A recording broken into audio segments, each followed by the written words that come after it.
ISIS یہ سب کا سب waste نے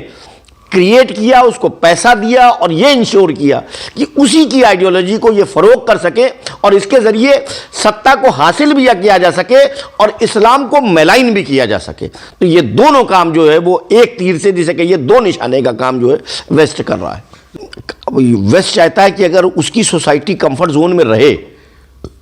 تو اس کا طاقت میں بنے رہنا ضروری ہے، اور طاقت میں بنے رہنے کے لیے ضروری ہے کہ وہ عرب میں اپنا تسلط کو برقرار رکھے،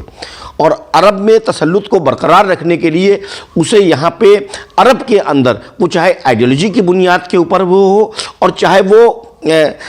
ان میں تھریٹ کریٹ کر کے فیئر ڈیولپ کر کے شیعہ و سنی کی بنیاد کے اوپر ہو، وہ جو ہیں وہ ان میں ڈویژن برقرار رکھنا چاہتے ہیں جس سے انہیں رول کرنے میں آسانی ہو. اور آپ دیکھ لیں کہ یمن میں US نے تقریباً ایک 15 سال سے زائد سے جو ہے وہ قطر اور سعودی کے ذریعے پراکسی وار کو اپنے کنٹینیو رکھا، اور وہی کام جو ہے انہوں نے دمشق کے اندر، آج یہ نہیں ہوا ہے،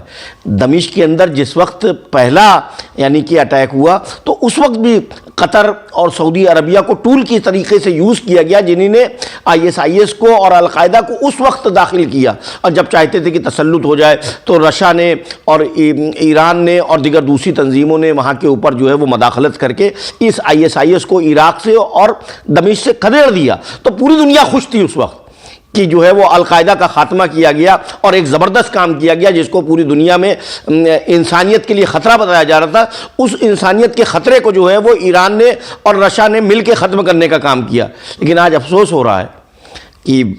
ویسٹ اسی کا سہارا لے کے طاقت میں آنے کی کوشش کر رہا ہے. مسلمان کیوں خوش ہو رہا ہے؟ افسوس یہ ہے کہ جن لوگوں کے پاس معیشت ہے میجورٹی سنی نیشنز میں، اس میں خاص کر کے اگر رول کہا جائے سعودی اور قطر کا، تو وہ بھی ٹول کی حیثیت سے جو ہے وہ یوز کیے جا رہے ہیں ویسٹ کے ذریعے، اور وہ ان کی فکر کو، ان کے ایجنڈے کو پوری دنیا میں نافذ کرنے کے لیے شانہ بشانہ ہے. یہ نہ صرف عرب کے لیے بلکہ مجھے لگتا یہ ہے کہ پوری دنیا انسانیت کے لیے مستقبل میں ایک بڑا خطرے کی نشانی ہے. ایک سوال یہاں پر یہ ہے کہ ان شام میں جو کچھ بھی ہو رہا ہے اس میں ترکیہ کا کیا رول ہے، اس کو کس نظر سے دیکھتے ہیں آپ؟ دیکھیں، میں تو جو ترکی کو ایک طویل عرصے سے پڑھنے کی کوشش کر رہا ہوں، جاننے کی کوشش کر رہا ہوں، تو مجھے لگتا ہے ٹرکی ایک اپارچونسٹ کنٹری ہے جس نے مواقع کی بنیاد کے اوپر اپنے فیصلے کیے، اور اس میں افسوس کی بات یہ ہے کہ جس کے لیے سلطنت عثمانیہ جانی جاتی تھی، یعنی کہ جس میں محبت رسول، عشق اہل بیت کے اوپر مر مٹنے کا جذبہ ہوا کرتا تھا، انسانیت کی بقا، جہاں کہیں پہ بدامنی ہو، انسان کے اوپر ظلم و زیادتی ہو تو سلطنت عثمانیہ جو ہے وہ کھڑی ہوتی تھی. تو وہ تصویر اب کہیں اوجھل ہو گئی اور وہ ویسٹ کے کلچ میں آ گئی اور اس کے کنٹرول میں آ گئی، اور بہت چھوٹے سے مقاصد کو حاصل کرنے کے لیے اس نے اپنے کو جو ہے مجھے لگتا ہے کہ جیسے ان کی ڈیوڑھی پہ اپنے زمینوں کو بیچ دیا یا اپنے ایمان کو بیچ دیا، ایمان کے سودا کر لیا. اور ISIS جیسی تنظیم کو کسی بھی حالات میں سپورٹ کرنا یہ بات بتاتا ہے کہ وہ اپنے ایجنڈے سے اور اپنے عقائد سے جو ہیں وہ جسے کہیے کہ وہ انہوں نے ایک نیا راستہ طلب کیا ہے اپنی ترقی کا. آخری سوال میرے کیا یہ سارا جو کچھ ڈرامہ رچا گیا ہے سیریا کی رجیم چینج کرنے کا، دراصل نشانہ جو ہے وہ ایران ہے؟ بے شک ایران ہے ہی نہیں. مجھے یہ لگتا یہ ہے کہ اس سیریا میں پوری قوت کے ساتھ ایران کے پریزنٹیشن یا ایران کی موجودگی اور ایران میں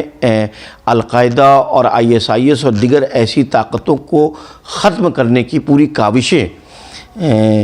کا مقصد بھی یہی تھا کہ اس جنگ کو انہیں یہ طے کرنا تھا کہ یہ دمشق میں لڑنی ہے کہ ایران میں لڑنی ہے. اگر دمشق میں کل چھوڑتے تو انہیں یہ ایران میں لڑنی ہے. تو مجھے لگتا یہ ہے کہ سیریا کے بعد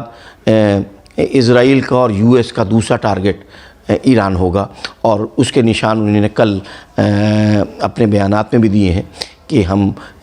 سیریا کے بعد جو ہے وہ ایران میں نیوکلیئر پہ اور دیگر دوسرے یعنی کہ جو بھی زمینی سطح کے اوپر ہم کوشش کریں گے کہ ہم ایران کو کمزور کرنے کی کوشش کریں. ناظرین، آئندہ پھر ہم